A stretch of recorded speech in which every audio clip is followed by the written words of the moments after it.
In today's video, I'm going to teach you how to import your message history and files from another Slack workspace.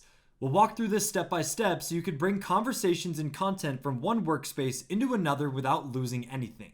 Before you start, make sure you're signed into the Slack workspace where you want to import the data and that you have the right level of permissions.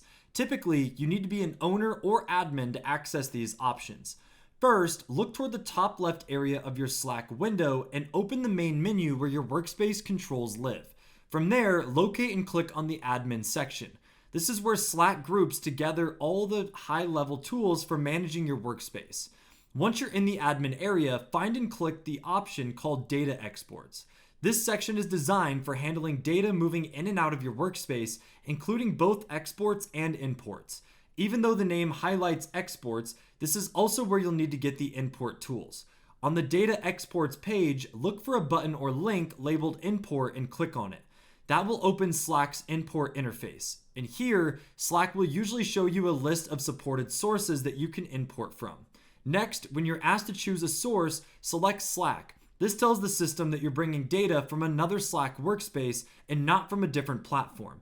At this stage, it helps to have your export file from the original workspace ready or access to that workspace if the import process connects directly.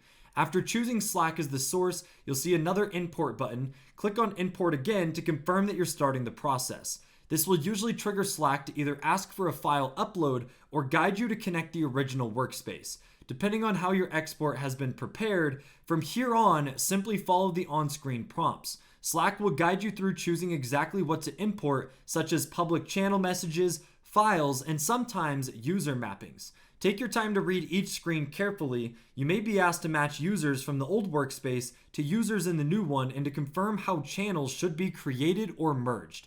Once you complete the prompts and confirm, Slack will begin processing the import. Larger workspaces may take some time, so be patient and keep an eye out for Slack's confirmation messages letting you know when the import is finally done. Thank you for watching. If you found this video helpful, make sure to drop a like and check out our other tutorials.